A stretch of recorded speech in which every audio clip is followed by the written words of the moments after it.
இனிய வணக்கம் அனைவருக்கும். TSS செல்ம் வழங்குகின்ற இந்த நிகழ்வானது அறிவோம் தெளிவோம்.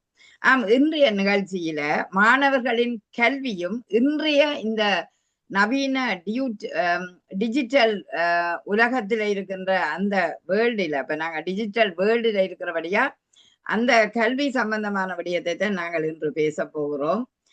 அதாவது நாங்கள் எடுத்திருக்கிற தலைப்பானது இன்றைய கால சூழ்நிலைக்கு இந்த கல்வி மாற்றம், இந்த டிஜிட்டல் மயமான கல்வி மாற்றம் உண்மையிலேயே வந்து விட்டது. இன்றைய பாடசாலைகள்ல லேப்டாப்போடையும் ஐபேட்டோடையும் மற்றது ஒயிட் போர்ட்டோடையும் தான் எங்களோட பாடசாலைகளை இயங்குகின்றது. அதாவது புலம்பெயர் சூழல்ல நான் சொல்லுகிறேன், தாயக சூழலும் சில பாடசாலைகள் டிஜிட்டல் மயப்படுத்தப்பட்ட கல்வியை கற்பிக்கின்றன என்று நான் அறிந்திருக்கிறேன். அவை இந்த டிஜிட்டல் மயமாக இருப்பதனால் மாணவர்களின் வளர்ச்சி, மாணவர்களின் இந்த கல்வி வளர்ச்சிக்கு இந்த டிஜிட்டல் மயமான கல்வி முறை ஒரு ஏற்புடையதா இல்லையா என்ற ஒரு கேள்வி இருக்கிறது. இதுல முன்னுக்கு நான் சொல்றேன், இது ஒரு அறிவியல் உலகுதான். நாங்கள் தெரிஞ்சோ தெரியாமலோ விரும்பியோ விரும்பாமலோ உங்களுக்குள்ள ஒரு டிஜிட்டல் வேர்ல்டுக்குள்ள நாங்கள் போயிருக்கிறோம் என்பது உண்மை. அதுதான் இந்த காலத்தின் நியதியோ என்று ஒரு கேள்வி கேட்டாலும் அதிலும் ஒரு கேள்விக்குறி இருக்கின்றது.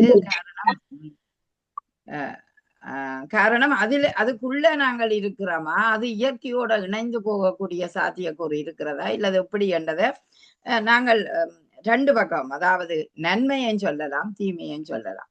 சரியா? அப்படியான நிலையில நாங்க இன்றைக்கு இந்த கற்பித்தல் சூழல்ல இருக்கிறபடியா முதலில் கோவியக்கு போட்டு நான் வஜிதாவிடம் சிவரூபன் சர்வேஸ்வரியிடம் வருகிறேன். கோவிய, நீங்கள் என்ன நினைக்கிறீங்க இந்த டிஜிட்டல் மயமான இந்த கல்வி திட்டங்கள்ல எப்படி நீங்கள் பார்க்கிற தாயக சூழல்? அனைவருக்கும் இந்த மாலை நேர வணக்கங்களை தெரிவித்துக் கொள்ளுகிறேன். இரவு நேர வணக்கங்கள். என்னென்னா, இந்த டிஜிட்டல் மயமாக்கல்ன்றது உண்மையில் உலகத்துல தேவையான ஒரு விடயம் தான். டிஜிட்டல் மயமாகினோடையத்தான் உலகம் உள்ளங்கைக்குள்ள வந்திருக்குது. அப்ப எல்லா விடயங்களையும் நாங்க உடனுக்குடனே அறியக்கூடியதா இருக்கு. எங்கேயோ எத்தனையோ மைல்களுக்கு அப்பால அல்லது ஒரு கண்டங்கள் கடந்து நடக்கிற அந்த விஷயங்களை கூட நாங்கள் அறியக்கூடிய இந்த டிஜிட்டல் மயம் தான். மாணவர்களுக்கு வந்து அது எந்த அளவு என்றா மேல அதை பயன்படுத்துற முறைகள்ல தான் இருக்கு. அதை நாங்க தேவையில்லைன்னு சொல்ல முடியாது. ஆனா தாயக சூழல்ல அது பாரதூரமான பிள்ளைகளுக்கு பிரச்சனையை கொடுக்குற ஒரு விஷயமா தான் தற்சமயம் இருக்குது. இந்த கொரோனா காலத்துல எல்லாம் எடுத்து பார்த்தா அப்ப தொடங்கினது அந்த போன்ல தான் பிள்ளைகள் படிக்கிறதுக்கான விஷயங்கள் தொடங்கினது. அதுக்கு பிறகு பிள்ளைகள் படிக்கிறதுக்கு போன்ல தான் படிக்கணும், அதுல பார்த்தா தான் சரி என்ற மாதிரியான நிலப்பாடு வந்தது. மற்றது இன்னொரு விஷயம் என்றால் ஆசிரியர்கள் கூட அந்த நோட்ஸுகளை வேண்ட அந்த மொடியூல்கள் அது பேப்பர்ஸ் எல்லாத்தையுமே போன்லயே குரூப்ல குரூப்ல பாய்ந்து விட்டுறீங்க. அப்ப அதுல இருந்து எடுக்க வேண்டியதான். பிள்ளைகளுக்கு நாங்கள் சரி அதை பிரிண்ட் எடுத்து நீங்க செய்யுங்கன்னு சொன்னா கூட பிள்ளைகள் அது ஏன் பிரிண்ட் எடுத்து தேவையில்லாத வேலை வச்சு வச்சு சொல்றதும் இல்லை. இருந்து போட்டு இரவுக்கு ஹோம்ஒர்க் செய்யற நேரம் தான் செய்யணும் பாடம் செய்யணும். அப்ப என்ன பாடம் செய்யணும், டீச்சர் குரூப்ல போட்டிருக்கிறா செய்ய வேணும். அப்ப அந்த இரவுல எங்க போய் பிரிண்ட் எடுக்கிறது? போனை கொடுத்தா பிள்ளைகள் நீ அதுக்குள்ள அதை தேடி இதை தேடி அங்க போய் இங்க போய்ன்றது அப்படியான ஒரு பிரச்சனை ஒன்று இருக்குது.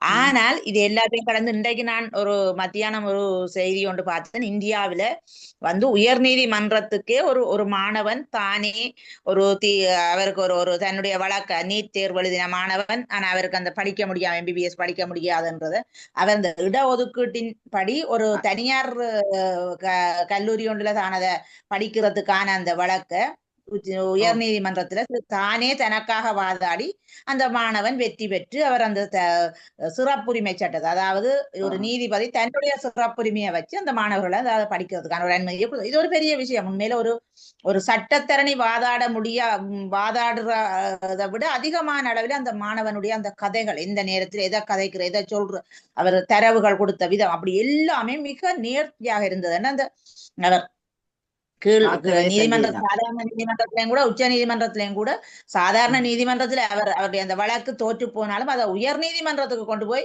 அதை வந்து இன்றைக்கு அந்த மாணவன் படிக்கிறது. அப்ப அவர் நீதிமன்றத்துல நீதிபதி சொன்னாரா, நீ தவறாக தெரிவு செய்து விட்டா என்னடா நீ சட்டத்தரணிக்கு படிச்சிருக்கணும், நீ மாறி மெடிக்கல் அப்படியான. அப்ப அவருடைய அப்பா ஒரு சட்டத்தரணி, அவர் சொல்லி இருக்கிறார் என்னண்டா, மற்ற மாணவர்கள் ஜிம்முக்கும் சோசியல் மீடியாக்கள்லயும் நேரம் செலவழித்த போது என்னுடைய மகன் வந்து டிஜிட்டல் உலகத்திலே அவன் நிறைய விடயங்களை தேடினான், தரவுகளை தேடினான். அந்த வழக்க தாக்கல் செய்யறதுக்கு போற அந்த செலவுன்றதுக்காக அவன் ஆன்லைன்ல அதுக்கு ஒதுக்கப்பட்ட நேரத்தில் ஆன்லைன்ல தான் அந்த வழக்க தாக்கல் செய்தான். அப்படி அவன் எப்படி அந்த குறுக்கு விசாரணைகளை எப்படி செய்கிறது, வழங்கப்பட்ட தீர்ப்புகள் எப்படி இருந்தது, உச்ச நீதிமன்றம் எந்தெந்த விடயங்களை வச்சு ஒரு ஒரு விஷயத்தை தீர்மானிக்கும் அல்லது எந்தெந்த விடயங்களை ஆராய்ஞ்சு வாக்கும், இப்படியான விடயங்களை எல்லாம் அவன் தானே தேடித்தான் இன்றைக்கு அந்த இந்த அளவுக்கு இப்படியான ஒரு அவனுடைய அந்த வாதாடுற அந்த தன்மைக்கு அதுதான் காரணம். பாருங்க, அந்த மாணவன் இது டிஜிட்டல் உலகம் தான் அவன் இன்றைக்கு உலகத்துக்கு அறிமுகப்படுத்தி இருக்குது.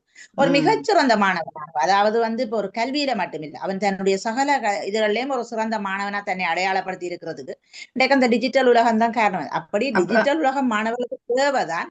ஆனா அதை எந்த அளவுக்கு பயன்படுத்துறதுன்றதுலதான் பிரச்சனைகள் இருக்குது. இப்ப நாங்கள் எங்கட சின்ன பிள்ளைகள் 11 12 வயது பிள்ளைகளுக்கு டிஜிட்டல்ல படிப்பிக்கணும், பேப்பர் அதுல போடணும்ன்றது இல்லை. ஆசிரியர்கள் கொஞ்சம் பொறுப்பு எடுத்துக்கொள்ளணும். ஆசிரியர்களும் கொஞ்சம் பொறுப்பு தன்மை செய்யணும். எல்லாரும் இல்ல, சில பேர் அப்படி செய்திருந்தோம். எல்லா ஆசிரியர்களும் ஒரே மாதிரி இல்ல. சில பேர் அதை பேப்பர் அதுல விட்டுட்டு ஆனா இப்படி ஒரு விஷயத்தை சொல்லி விடலாம், இதை நீங்கள் பிரிண்ட் எடுத்துத்தான் செய்ய வேணும், அந்த பிரிண்ட் பேப்பரை எங்களுக்கு கொண்டு வந்து காட்ட வேணும். அப்படியான ஒரு இதை சொன்னா பிள்ளைகளுக்கு பிரிண்ட் எடுக்கிற தன்மையை உருவாக்கலாம். ஆனா அவைகள் என்ன செய்யணும், அதுலயே பார்த்து செய்யற ஒரு பழக்கத்துக்கு மற்றது இன்றைக்கு அவங்க அதுக்குரிய பதில்களை பாக்குறதோ ஏதோ எல்லாமே டிஜிட்டல் பார்க்கக்கூடியதா இருக்குது. இன்னொரு தரட்ட தேடாம இதண்டா பார்க்கக்கூடிய. ஆனால் என்ன, அது எந்த அளவுக்கு நன்மை இருக்குதோ அதே அளவுக்கு தீமையும் இருக்குன்னுதான் சொல்ல வேணும். ஏனண்டா பிள்ளை ஒரு விஷயத்தை தேடைக்க தேவையில்லாத விஷயம் எல்லாம் வருது. அப்ப எல்லா பிள்ளையும் இது விட்டு தேவையில்லைன்னு விட்டுட்டு போற தன்மை உள்ள பிள்ளையா இருக்க முடியாது. சில பிள்ளைகள் சில காட்சிகளுக்கோ சில இந்த ஒரு சொல்லுகளுக்கோ அவர்கள் அடிமைப்பட்டு போகலாம். அதுல ஒரு ஈர்ப்பு தன்மை ஏற்படலாம். அதன் பிறகு அதையே பார்க்கலாம். இப்படி எல்லாம் எத்தனையோ பிரச்சனை. நான் அறிய ஒரு உதாரணத்தை சொல்லி நான் என்னுடைய இந்த கருத்தை நிறைவு செய்யலாம்னு பாக்குறேன். எனக்கு தெரிஞ்சு ஒரு பிள்ளை மத்தான் படிச்சவா, உயர் சாதாரண தரத்துல 9A சித்தி பெற்று உயர் தரத்துல கணித பிரிவுல படிச்ச பிள்ளை. அந்த எக்ஸாமுக்கு 3 மாசத்துக்கு முதல் தகப்பன் ஒரு போனை கொடுத்தாரு, என்ன பிள்ளைக்கு படிக்கிறது ஈஸியா இருக்கும், அங்க கேட்டு படிக்கணும் ஒரு இந்த ஆண்ட்ராய்ட் போன் ஒன்றை வாங்கி கொடுத்தோன்னா அந்த பிள்ளை அதுக்கப்புறம் அந்த போன்ல படிக்கிறேன் அதுக்கு வந்தது வேற்ற தொடர்புகள் இதுகளால மேல ஒரு பல்கலைக்கழகத்துக்கு தெரிவாக வேண்டிய மாணவி 3 பாட எஸ் மட்டும் எடுத்து கணித பிரிவில எடுத்த ஒரு சம்பவம் நான் பார்த்தது. அப்ப எனக்கு ஒரு பெரிய நான் அந்த அவன் உயர்தர பெறுவர் வந்த போது நான் கேட்கிறேன், அவையிட்ட பிள்ளை நல்ல படிக்கிற பிள்ளை என்ன ரிசல்ட் சொன்ன 3 இயர்ஸ். எனக்கு சரியான ஒரு என்ன நடந்த 3 இயர்ஸ் 3A எடுக்கிற பிள்ளை பல்கலைக்கழகத்துக்கு அந்த பிள்ளையை தானே எதிர்பார்த்தது அப்படின்னு சொன்னோடனே அவருக்கு 3 மாசத்துக்கு முதல் இப்படி ஒரு போன் கிடைக்க அப்படி நான் பார்த்த ஒரு சம்பவம். இப்படி எத்தனையோ மாணவர்கள் இதனால போனாலே அப்ப அதை ஒன்று நாங்கள் அந்த பிள்ளைகளுக்கு அந்த டிஜிட்டல் உலகத்தை காட்ட போறோம்னா அதுக்குள்ள எவ்வளவு நல்ல விஷயங்கள் இருக்குன்றத சொல்லி கொடுத்துருவோம். ஆசிரியர்களாகட்டும் பெற்றோராகட்டும் அந்த டிஜிட்டல் உலகத்தின் நன்மையையும் தீமையையும் நாங்க சரியா பிள்ளைகளுக்கு ஆரம்பத்திலேயே சொல்லி கொடுத்துட்டோம்னா அவர்களும் தங்களுடைய பாதையை சரியா அமைச்சு கொண்டு போகலாம் என்றது என்னுடைய கருத்தா இருக்கு. நீங்க சொன்னது சரி. அதாவது இன்றைய மாணவர்களுக்கு கட்டாயமாக அந்த டிஜிட்டல் மயமான கல்வியின் தேவைதான். அதை கூடாக அவர்கள் சில தேடல்களையோ அல்லது தங்களோட அறிவு வளர்ச்சிக்கோ பயன்படுத்துறது உண்மைதான். அதை அளவாகவும் சரியாகவும் இடத்தின் பொருள் அறிஞ்சு பயன்படுத்தினால் உண்மையிலேயே நல்லது. நீங்க சொன்னீங்கள் இன்றைக்கு ஆசிரியர்கள் நீங்க சொன்ன மாதிரி ஒரு நோட்ஸை இதுல கொண்டு வரும். ஒரு பாடகரே கைத்தொலைபேசியை கொண்டு போய் தான் பாடுவார், பேப்பர்ல கொண்டு போக மாட்டார். இன்றைக்கு ஆசிரியர்களே சில நோட்டுகளை கைத்தொலைபேசியில கொண்டு வாரார்கள். அது தவறு இல்லை. அப்படியான ஒரு உலகம். ஏனென்றால் இந்த கையடக்க தொலைபேசிக்கு எல்லாமே அடங்கி இருக்கிறது. உள்ளங்கைக்குள் உலகம் வந்துவிட்ட ஒன்றுதான். ஆனால் மாணவர்களுக்கு, சிறு வயது மாணவர்களுக்கு இது ஒரு பாதிப்பு இருக்கிறது. அது கண் பிரச்சனை உருவாகுது. அதாவது கூடுதலான நேரம் அதுக்கு அடிமையாகிற தன்மைகள் இருக்கிறபடியால் அந்த நன்மையான விடயங்களை பார்க்க நீங்க சொன்ன மாதிரி ஒரு மாணவன் அந்த உயர் நீதிமன்றத்துல போராடி தன் நீட் தேர்வின் மூலம் தன்னுடைய மருத்துவ பீடத்தை தெரிவு செய்திருக்கிறான். உண்மையிலேயே கெட்டித்தனம். அதாவது அவன் எந்த ஒரு வாய்ப்பை தான் பயன்படுத்தி உயர வேணும் என்பதை மதிநுட்பமாக அவன் அதை அவர்களுக்கு காட்டி நீதிமன்றத்துல வென்றிருக்கிறான் என்றது உண்மை. அதே நேரம் நீங்க சொன்ன இன்னொரு பக்கம் பார்த்தா இன்னொரு பிள்ளை கெட்டு போகுது. அதாவது சரியா படிக்க வேண்டிய பிள்ளை இதன்னு கூட இது ஒரு போதை தான், ஒரு அடிமை தான். ஏன்னு கேட்டா சில பேருக்கு அதுக்குள்ள சில பிள்ளைகளை பார்த்தால் கீழே வச்சுக்கொண்டு பார்ப்பார்கள். எங்களுக்கு பாடசாலை அனுபவத்துல பாக்குறோம். என்ன இவன் கீழே வச்சுக்கொண்டு பார்க்கலாம்டா. அப்ப இந்த ஒவ்வொரு தரம் வந்த உடனே மேசையில வைக்கணும். எங்கட ஆசிரியர்கிட்ட மேசையில வச்சுட்டு தான் போயிருக்கணும் என்று சொல்லுவோம். ஆனால் சில கேள்வி பேப்பர் ஒன்றுதான் ஆசிரியரிடம் இருந்தா நாங்கள் அதை உடனே படம் எடுத்து எல்லாரும் கைத்தொலைபேசியில வெளியில வச்சு பார்க்கக்கூடிய அளவுக்கு செய்யறோம். இப்ப இவ்வளவோ இலகவும் இருக்குது. இப்ப ஒரு போட்டோ காப்பி கடையில போய் போட்டோ காப்பி அடிக்காமல் நாங்க டக்குண்டே ஒரு போட்டோவை எடுத்து பிள்ளைகள் எல்லாருக்கும் ஷேர் பண்ணி பார்க்கக்கூடிய நிலைக்கு உருவாக்குறோம். அதுவும் ஒரு வரமாகவும் இருக்கிறது தான். அதே நேரம் அவ்வளவு தீமையையும் அது தருகிறது என்பதை நாங்கள் மறக்க முடியாது. அப்படியான இந்த கல்வி திட்டம் அறியவும் வேணும், அறிந்ததை பயன்படுத்தவும் வேணும். பயன் சரியாக இருக்கிறதா அடுத்த சந்ததிக்கு என்றதை நாங்கள் பார்க்க வேண்டிய தேவை இருக்கிறது. அந்த வகையில் கோவி உங்களோட கருத்து மிகச் சிறப்பு. உதாரணத்தோட அனுபவத்தை பகிர்ந்து கொண்டீர்கள். பாப்போம் இன்னும் ஒரு அடுத்த சுற்றும் உங்களுக்கு இருக்கிறபடியா அந்த தீமையை பற்றியும் ஏதாவது ஒன்று சொல்லிட்டு போவோம். அடுத்து வஜிதா. வஜிதா இப்ப நெதர்லாந்து நாட்டில் இருக்கின்றார். அங்க அங்கேயும் இந்த டிஜிட்டல் மயமான கல்விக்குள்ள ஒரு சூழல் தான். அவர் பார்த்த அளவுக்கும் அனுபவத்தையும் எப்படி பகிர்றார் என்று கேட்போம். வணக்கம் வஜிதா, வாங்க. வணக்கம் நகுலா. என்னோட கலந்துரையாட வந்திருக்கிற நண்பிகளுக்கும் சிறப்பான வாழ்த்துக்களை குறிக்கொண்டு அழகான தேவைக்கேற்ற ஒரு தலைப்பாக இருக்கின்றது. தலைப்புக்கு முதலில் வாழ்த்துக்களை கூறிக்கொண்டு நவீன முறை கற்றல் இது ஒரு தொழில்நுட்ப ரீதியான ஒரு கற்றல் முறை. இப்ப நாங்க பழைய மாவட்டம் அரைச்சி கொண்டு இருக்கிறோம். மாணவர் மைய கற்றல் மற்றும் உலகளாவிய அறிவை அடிப்படையாக கொண்ட ஒரு நவீன கல்வி முறை தான் இது. இது மின்னுலக கற்றல் என்று சொல்லலாம். இத உதாரணமாக லேர்னிங் என்று சொல்வார்கள். என்னென்று சொல்லுவார்கள், மீண்டும் சொல்லுங்கள். லேர்னிங் சொல்வார்கள். என்னன்னு சொன்னால் இந்த லேர்னிங் என்பது திறன்பட சார்ந்த பயிற்சி மற்றும் ஆர்வபூர்வமான சிந்தனைகளை ஊக்குவிக்கின்ற ஒரு தொழில்நுட்ப பயிற்சியாகும் இது. இப்ப இதை நாங்க எப்படி மாணவர்களுக்கு கொடுக்கிறது ஒரு சவால் தான். ஏனென்று சொன்னால் ஐரோப்பிய நாடுகள்ல வாழ்கின்றவங்களுக்கு அந்த ஆசிரியர் பயிற்சிக்கப்பட்ட ஆசிரியர்களுக்கு இந்த நவீனம் சம்பந்தமான முறைகள் தெரியப்பட்டிருக்குது. இப்ப அங்க இருக்கிற ஆசிய நாடுகள் இருக்கிற வறுமை கோட்டின் கீழ் வளர்ச்சி அடைந்து கொண்டிருக்கிற நாடுகளில் இருக்கின்ற ஆசிரியர்களுக்கு அந்த பயிற்சி முறை சரியாக வழங்கப்படவில்லை. குறைவாக இருக்கிறது. அந்த முறை இருக்கிற காரணத்தால் அந்த நல்ல பக்கம் எது கெட்ட பக்கம் எது என்பதை பிள்ளைகளுக்கு கற்றுக் கொடுப்பதற்கும் கற்றுக் கொடுக்கிற நேரங்கள்ல தாமதப்படுவதற்கும் காரணமாக இருக்கிறது. இப்ப சகோதரி சொன்னதை நான் கேட்டுக்கொண்டிருந்தேன். இரவு நேரங்களில் அப்படி அந்த ஒரு குறிப்பிட்ட நேரத்தை அந்த ஒதுக்கி அப்படியான சில முன்னெடுப்புகளை எடுக்க வேண்டும். அடுத்தது தொழில்நுட்பமான ஒருங்கிணைப்பை அந்த வகுப்பறை கலனிகள் மூலமாக எங்களுக்கு அதை இணைக்கின்றது. ஒருவர் மூலமாக இப்ப நாங்க அதிகமாக மெசேஜ் அனுப்பி கொள்வோம். எனக்கு தெரியாத விடயத்தை அந்த உள்ளுக்குள்ளால போய் இமெயில் மூலமாகவும் அல்லது முகப்புத்தகத்தின் மூலமாகவும் அந்த எங்களுக்கு ஒரு பகுதி இருக்கும் தெரியாத விடயங்களை பகிர்ந்து கொள்ளக்கூடிய எளிய முறையான ஒரு உறவு பாலமாக கல்வியின் பாலமாக இந்த நவீன கல்வி அமைகிறது. அது நாங்க வர வைக்கக்கூடியதாக ஒன்று இருக்குது. இது கல்வியின் செயலியல் திறன் என்று சொல்லலாம். அந்த இத அடுத்தது மாணவர் மைய கற்றல். வெறும் ஆசிரியர் வழி மாணவர் மைய கற்றல் என்று சொன்னால் இங்கு அதிகமாக ஆசிரியர் தேவையில்லை.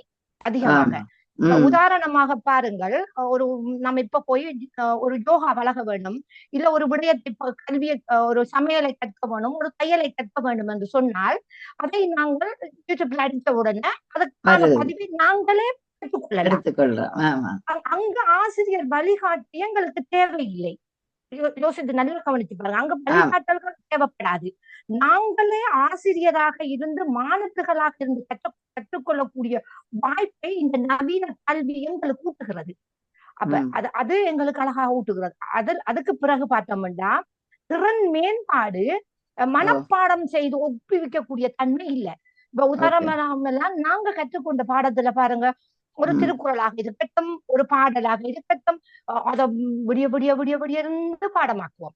படமாகி கொண்டு என்ன சொல்லுவோம், மறந்தே போயிடும். பாரதியார்ன்னு சொன்னா பாரதியார போலயே பேசணும், ஔவையார போலயே பேசணும். அது ஒப்புவித்தல் மனப்பாடமாக இருக்கிறது. அந்த விமர்சன சிந்தனைகள் இன்று இருக்கிற நவீன கல்வி முறையில இல்ல. அவங்களோட இஷ்டத்துக்கு ஏற்ற மாதிரி அவங்களுக்கு ஏற்ற மாதிரி இலகுவான முறையில அந்த கல்வியை கற்றக்கூடியதாக அமைக்கப்பட்டிருக்குது. அதிகமாக காதுக்குள்ள மியூசிக்கை கேட்டுக்கொண்டு கற்றார்கள், கவனித்திருப்பீர்கள்.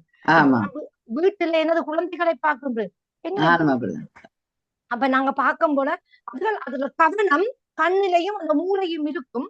அதனால ஏதாவது அந்த அந்த கல்வியில கவனமாக இருக்கும். ஆனா எங்களுக்கு பார்க்க அது விளையாடுற மாதிரி இருக்கும். அப்ப அது எவ்வளவு அழகான கல்வி முறையாக இருக்கிறது.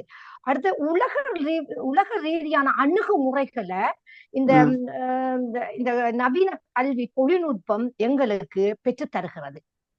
அது எங்களுக்கு உலகத்தை அறியக்கூடிய, இப்ப நீங்க சொன்ன மாதிரி கைக்குள்ளதான் தொலைபேசி இருக்கிறது, சரியா? எல்லா விடயத்திலையும் நன்மையும் தீமையும் இருக்குதான்.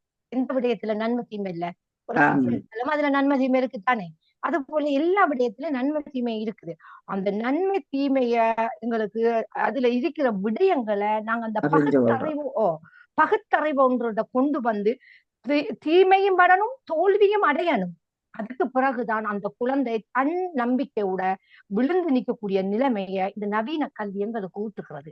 என்னன்னு சொன்னா, அதிகமாக நான் பார்த்திருக்கிறேன், இந்த பிள்ளை நல்லா பாஸ் பண்ணிடணும், இந்த பரீட்சையில கார்லைசிங் எடுக்குன்னா முதற்கடத்திலே பாஸ் பண்ணிடும், அந்த பிள்ளை பாஸ் பண்ணிட்டு வரும். ஆனால் அங்க அனுபவ ரீதியான பயிற்சி அந்த பிள்ளைக்கு இராது. அந்த இடத்துல அந்த பிள்ளை ஃபெயில் விட்டீங்கன்னு சொன்னா அது அண்டர்லைன் பண்ணிருக்கும். 30ல ஓடக்கூடிய அந்த வீதியில 50ல ஓடிட்டது. அப்ப அந்த பிள்ளைக்கு அது அந்த மூளையில அந்த கொள்வனவும் சரியாக அமைந்திருக்கும். அப்ப அது எங்களுக்கு அந்த நவீன கல்வி மூலமாக தான் கற்றுவிக்கக்கூடியதாக இருக்குது. அப்ப கம்பெடுத்து கொண்டு முந்தி மாதிரி ஆசிரியர்கள் இப்ப நாமெல்லாம் கல்வி கற்பித்த மாதிரி இப்ப இல்ல. அந்த குழந்தைகளை கற்பிப்பது அது இப்ப கொஞ்சம் தள்ளி போயிட்டு, அது ஒரு குறிப்பிட்ட வயதினருக்கு பிறகு அந்த கல்வியை ஊட்டப்பட வேண்டும் பாடசாலைகள்ல. நீங்களும் ஐரோப்பிய நாட்டில் இருக்கின்றபடியா எத்தனை வயசுக்கு பிறகு இப்ப இங்க நெதர்லாந்து நாட்டுல பாரஸ் ஸ்கூல், மிடில் பாரஸ் ஸ்கூல், அடுத்தது மாபோ ஹெம்னாசியம் என்று பிரிக்கப்பட்டிருக்கிறது. அப்ப மிடில் பாரஸ் ஸ்கூல் என்று சொன்னா அந்த பிள்ளை ஏஎல் பரீட்சைக்கும் ஓஎல்க்கும் இடையில உள்ள பருவம் தான் அந்த 8ஆம் வகுப்பு தாண்டிய பருவம். அந்த நேரத்துலதான் இந்த கல்வியை அந்த குழந்தைகளுக்கு ஊட்டுகின்றார்கள். அப்ப அந்த குழந்தைக்கு தெரியும் எந்த பகுதி தவறான பகுதி, எந்த பகுதி நல்ல பகுதி என்று அந்த குழந்தைக்கு தெரியும். நாங்க என்ன செய்யறோம்னா, பெற்றோர்களான நாங்கள் எங்களோட வேலை சுமைகளை சுமப்பதற்காக பிறந்த குழந்தைகிட்டேயே பாட்டு என்னத்தை போட்டு கொடுக்குறோம், கைத்தொலைபேசியை அது வேற எங்க சைட்டுக்கெல்லாம் போகும். அப்படித்தான் எங்கட அங்க அந்த வளர்ச்சி அடைந்து வர நாடுகள் இருக்கிற அந்த ஆசிரியர்களும் அந்த கல்வி அறிவை அவர்கள் கற்றுக்கொள்ள வேண்டும். இப்பொழுது பார்க்க போனா, இப்ப ஐரோப்பிய நாடுகள்ல, இப்ப நான் இருக்கிற நாட்டுல நெதர்லாந்துல குப்பை மெஷினுக்கு கூட எங்களோட குப்பள்ளிட்டு போகலன்னு சொன்னா நாங்க டெலிபோன் அடிக்க கூடாது, நாங்க இமெயில் தான் போட வேணும். அப்ப பாருங்க, நம்ம இமெயில எனக்கு போட தெரிஞ்ச நான் இந்த தமிழ்ல இமெயில் எழுத முடியும் வேணும், நெதர்லாந்து மொழியில படிச்சிருக்க வேண்டும், இல்ல ஆங்கிலம் தெரிஞ்சிருக்க வேண்டும். அந்த மொழியில தான் அதை நான் தெரிந்தால்தான் அந்த இமெயில எப்படி எழுத வேணும், அதை எப்படி அனுப்ப வேணும், எந்த பக்கம் அனுப்ப வேணும் என்றது எனக்கு தெரிஞ்சிருக்க வேண்டும். எந்த நேரமும் பிள்ளைகளை நாங்க சொல்லியிருக்க முடியாது. இப்ப நான் விமான நிலையத்தில் வேலை செய்கின்ற படியால் எனக்கு லேர்னிங் ஒவ்வொரு மாசமும் கற்பிக்கப்படுகின்றது. அது ஏனென்று சொன்னால் ஆங்கிலம், அந்த ஜெர்மன் மொழி, இத்தாலிய மொழி, நெதர்லாந்து மொழி, அது சம்பந்தப்பட்ட 4 மொழிகளுக்கும் நாங்கள் கட்டாயம் இதை கற்க வேண்டும். 50 கேள்விகள் 60 கேள்விகள் வரும், 55 கேள்விகள் நாங்க சித்தி அடைய வேண்டும் என்பது எங்களுக்கான கட்டாயம் இதாக இருக்கு. ஒவ்வொரு மாசமும் வருகின்றது. இது சுருக்கமாக சொன்னா, நவீன கல்வி என்பது அறிவை எங்களுக்கு அறிவை மட்டுமல்ல, அறிவை தருகிறது, மாணவர்களின் திறனை மேம்படுத்துவதற்கும் சமூகத்தின் தேவையான திறமையான பணியாளர்களை உருவாக்கவும் இந்த நவீன கல்வி உதவுகின்றது என்று கூறிக்கொண்டு அடுத்த சுற்றுக்குள்ள வருகின்றேன். நன்றி நன்றி நன்றி, மிக்க நன்றி. நவீனமாகவே அதை பார்த்திருக்கிறீர்கள்.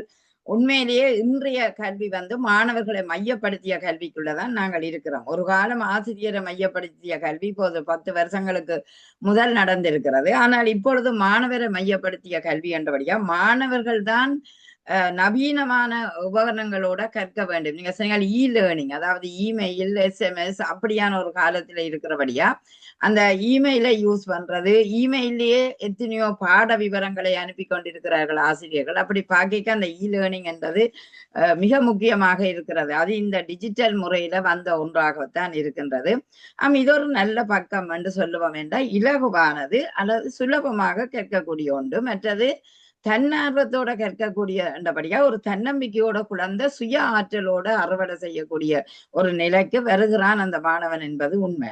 அதே நேரம் தொழில்நுட்ப இணைவுகள் இருப்பதனால் நாங்கள் எங்க போனாலும் சாதிச்சு கொள்ளலாம். அந்த தொழில்நுட்ப அறிவுகள் இருப்பதனால் மாணவர்கள் ஒரு நாட்டிலிருந்து இன்னொரு நாட்டுக்கு போகிறார்கள் என்றால் அங்க கொண்டே தங்களோட பிரசன்டேஷனை செய்யவோ அல்லது எத்தனையோ மாற்றங்களை செய்வதற்கு இது பயன்படுகின்றது. அடுத்தது சொன்னீங்கள் மாணவரை மையப்படுத்திய கல்வியினால் நவீன தொழில்நுட்ப பாங்கு, அந்த மனப்பான்மை அவர்களுக்கு வருகிறது. அந்த மனப்பான்மையை சொல்லீர்கள். அடுத்தது இந்த ஒப்புவிக்கிற தன்மை இல்லை, மிக முக்கியமான ஒன்று. இப்பொழுது அன்றைய எங்கள்கிட்ட படிச்சு ஒரு 15 வயசு வந்து இப்ப 12ஆம் ஆண்டு 11ஆம் ஆண்டு படிக்கிற ஒரு மாணவனை ஒரு ஆசிரியர் ஒரு மாணவர் வந்து ஒரு நல்ல ஒரு செயற்பாடு செய்துட்டார், அவரை வாழ்த்துங்கொண்டு கூப்பிட்டால் அந்த மாணவன் முன்னுக்கு போயில, பல மாணவர்கள் முன்னுக்கு போயில. சும்மா நீங்க செய்தது சரி, நல்லா இருக்குது ஆசிரியர், வாழ்த்துக்கள் என்று சொல்ல. ஏன்னா அவ்வளவு தன்னம்பிக்கை துணிவு இல்லை. ஆனால் ஒப்புவிக்கிறான் மேடைகள்ல எழுதி கொடுத்ததை. என்ன பிரயோசனம் என்று நான் கேட்டேன். இதுவே இன்னும் போன வருஷம் எழுதி கொடுத்த பேச்சு இப்ப சொல்வியல் ஒன்றை சொல்ல மாட்டேன். அப்ப லபக்கண்டு பிடிக்க வேணும், அதே நேரம் சுயமாக கற்க வேணும் என்றால் அந்த ஒப்புவிக்கிற தன்மை குறைகிறது இன்றைக்கு. காரணம் டிஜிட்டல் மயமாக்கப்படுகிறதால் அவன் ஒரு கோட் வேர்ட் வச்சிருப்பான், அதன் ஊடாகவே டக்கண்டு அந்த ஞாபகத்திறனை வளர்த்து கொள்ளக்கூடிய பக்குவம் பெறுகிறது. அடுத்தது நீங்க சொன்னீங்க உலக ரீதியான அணுகுமுறை, அது மிக மிக முக்கியம்.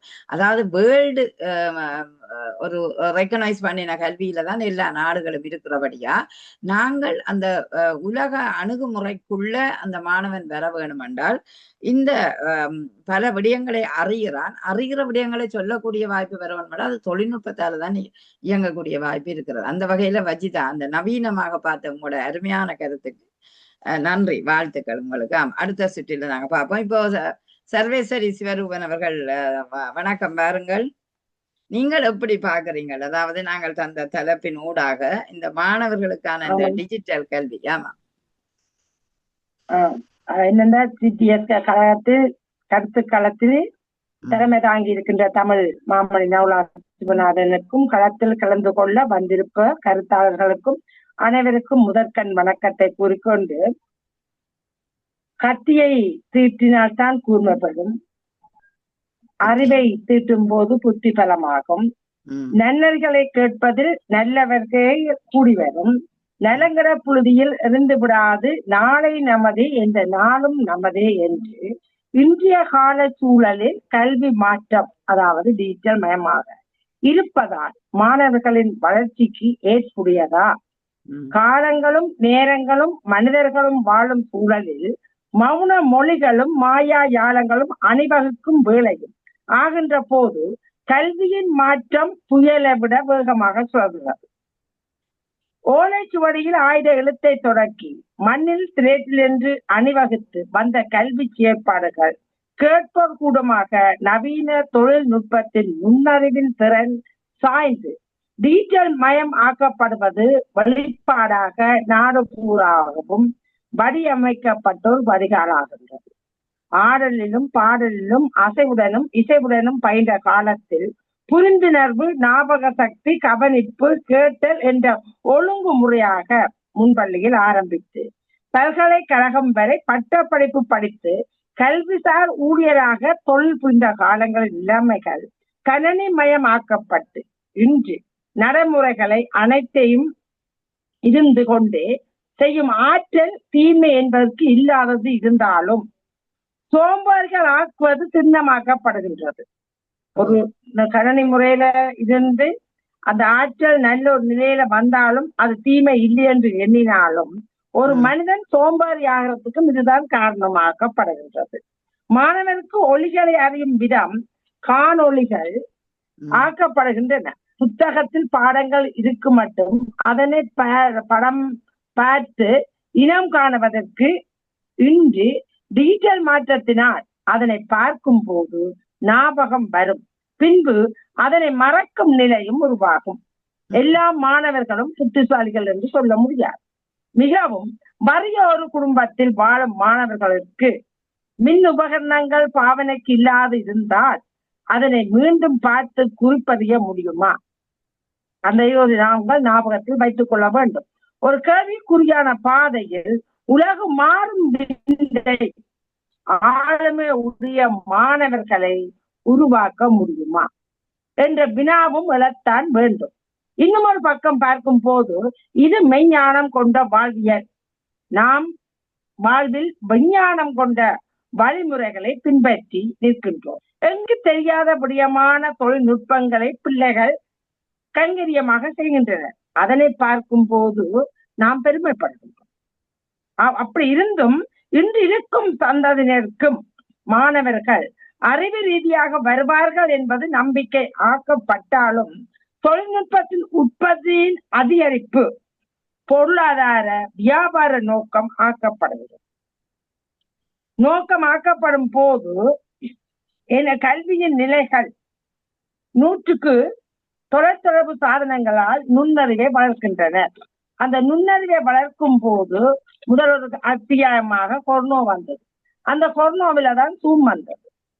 அந்த ஜூம் வந்தபடியால் இன்று கல்வியிலே அந்த கட்டத்தில வீழ்ச்சி அடைந்தவர்கள் பல பேரா போயிட்டார்கள். அதை வளர்க்க அதற்கு அடிமையாக கல்வியை தவற விட்டவர்களும் உண்டு. புதிய புதிய நிகழ்வுகள் வரும்போது படிப்பதில் அக்கறையின்றி அதிலுள்ள பயன்பாடுகளை நோண்டி பார்க்கிறதிலே கல்வியை சீரழிக்கின்றன என்ற கேள்வியும் எண்ணி பார்க்க வேண்டும். சிவமாக சிந்திக்காது செயற்படும் கர்மங்கள் யாவும் சரியானதா சொல்வார்கள். தானாக கனியாத பழத்தை தடி கொண்டு அடித்து கனிய வைக்க முடியுமா? பிஞ்சிலே பழத்த பழம் என மாணவர்கள் வரக்கூடாது, என பெயர் எடுக்கக்கூடாது. அக்கறையான கட்டுப்பாட்டு பெற்றவரும் ஆசிரியர்களும் வழிநடத்த வேண்டிய அவசிய பயன்பாடு தேவை என்பதுதான் இந்திய கால சூழலில் டிஜிட்டல் மயமாக இருப்பதால் மாணவர்களின் வளர்ச்சிக்கு உந்து சக்தியாக அல்லது உலரும் சக்தியா யுக்தியா என்பதை விளங்க கொள்ள வேண்டிய ஒரு கட்டாயம் இருக்கிறது. இந்த தேவைகளை எல்லாத்தையும் நாம் சிந்தித்து பார்க்கும் போது நவீனம் கட்டாயம் டிஜிட்டல் தேவைதான் இல்லை என்று சொல்ல முடியாது. அவசரமாக இங்கிருந்து இப்ப நாங்கள் உங்களோட சந்திக்கிறோம் கதைக்கிறோம் என்று சொன்னால் எங்களுக்கு ஒரு தொழில்நுட்ப நிலைப்பாடுதான். ஆனா இதை பிள்ளைகள் உணர்ந்து இப்ப நாங்கள் உணர்ந்து இந்த வழியில இன்றைக்கு இந்த நேரத்தில் நாங்கள் சந்திக்கிறோம் என்றால் அந்த சந்திப்பு நல்ல விஷயத்துக்காக. ஆனா அதே கையை வைத்துக் கொண்டு இந்த பிள்ளைகள் வழி மாறாமல் இருந்தால் நன்மை ஏற்பதாகத்தான் நானும் இதை நினைத்துக் கொள்கிறேன். ஆகவே நல்ல சந்தர்ப்பம், நல்லொரு தலைப்பு. இது கட்டாயம் உலகத்துக்கு தேவையானது. இன்றைய மாணவர்களுக்கு கருத்தமைய ஒவ்வொருத்தருடைய மனங்களையும் போய் சேர வேண்டியது என்று கூறி இந்த சந்தர்ப்பத்துக்கு நன்றி கூறி விடைபெறுகின்றேன். நன்றி. மிக்க நன்றி அக்கா உங்களோட தேடலுக்கு. அதாவது நாங்கள் சொல்லுவோம் தானே, கத்தியை அப்படி வைத்தால் அது மழுங்கி விடும். அந்த கத்தியை தீட்டி தீட்டி பாவிக்கும் போதுதான் அங்கு அந்த கத்தி சரியாக வெட்டப்படும். அதுபோலத்தான் எங்களோட புத்தியையும் நாங்க தேவையான இடங்களில பாவிக்க வேணும். இல்லாவிட்டால் அதை ஞாபகம் ஊட்டாவிட்டால் அல்லது அறிவு தேடல் இல்லாவிட்டால் அது மடங்கி போவிடும் அந்த அறிவு என்று சொல்வார்கள்.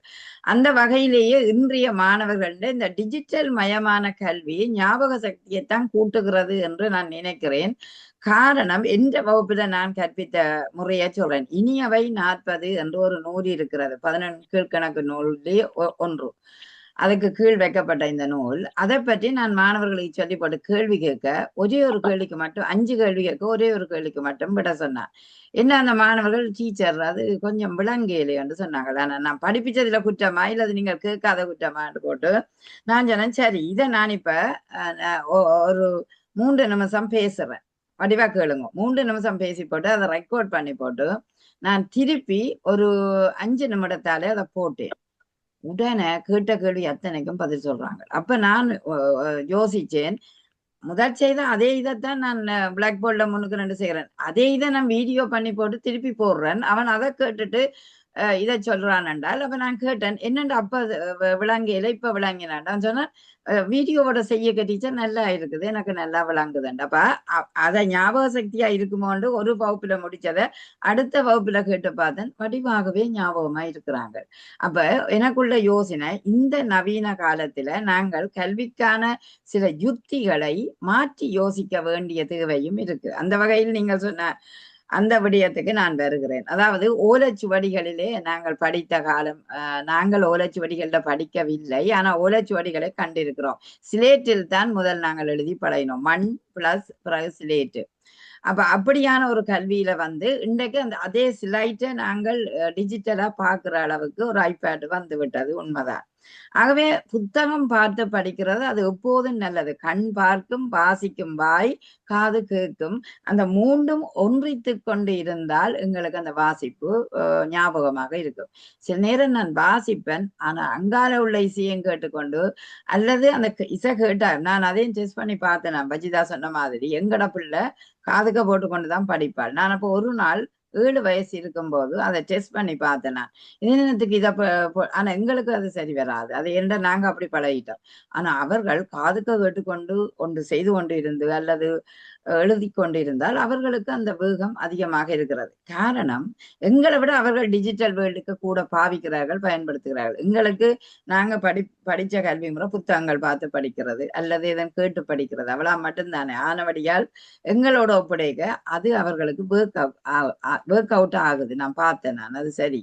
அடுத்து நீங்க சொன்னீங்கள் இந்த மாணவர்கள், வறிய மாணவர்களுக்கு இது இந்த தொழில்நுட்பத்தை அறிகிறது கொஞ்சம் கஷ்டம். அதாவது தாயக சூழலிலும் ஏனைய இடங்களிலும் வறிய மாணவர்களிடம் பணம் இருக்காது.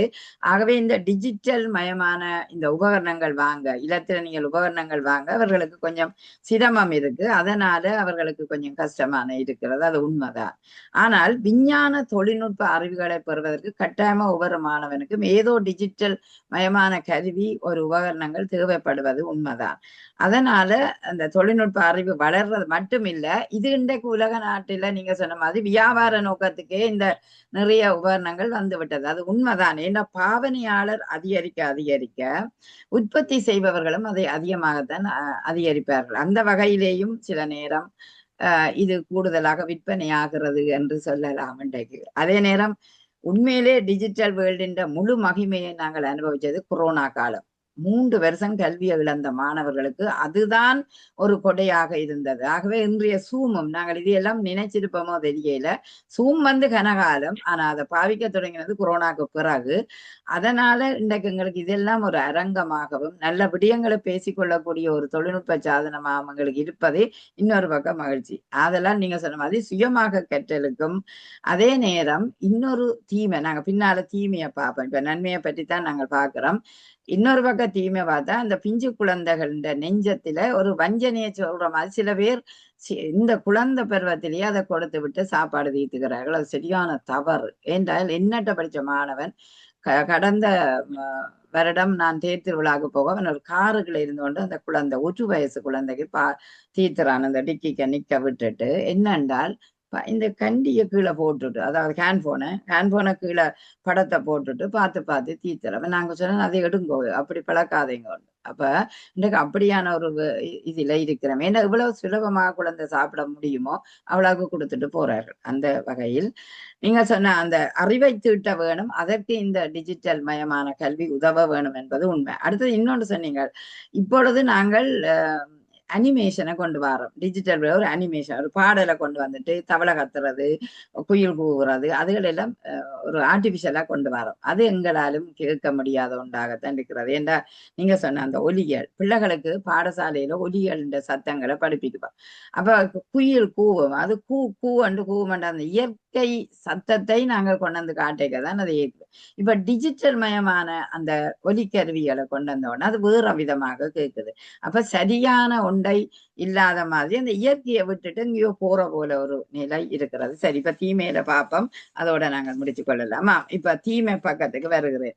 வஜிதா முகமது அவர்களே, இன்றைய இந்த டிஜிட்டல் மயம் தேவை என்று நாங்கள் சொல்றோம். ஆனால் நாங்கள் ஏன் இதுல உள்ள தீமைகளை பார்ப்போம். அதாவது 100க்கு 90% எங்களுக்கு தேவை என்று சொல்றோம். 10% விடுங்கோ, 90% தேவை. ஆனா அந்த தேவைக்குள்ளையும் எங்களுக்கு என்ன இடர்கள் இருக்கிறது? அதாவது இடர்கள் என்று பார்க்க அது பாவிக்கிறதால ஒரு மாணவர்கள் மத்தியில என்ன தீமைகளை நாங்க இன்றைக்கு கண்டுகொள்றோம்.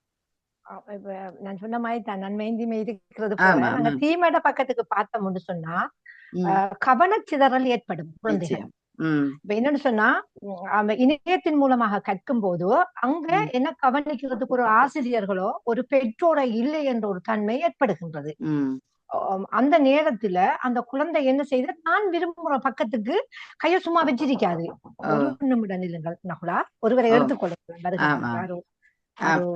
ஒரு கவனச்சிதறலை வஜிதா அவர்கள் சொல்லி இருக்கிறார்கள். ஆம் கோவிய நான் உங்களை கேட்கிறேன். அதாவது இந்த டிஜிட்டல் மயமான கல்வி எங்களுக்கு வருது, அது உண்மை நன்மை என்று சொல்றோம். ஆனால் இதுக்குள்ள ஒளிஞ்சிருக்கிற தீமைகள் என்ன?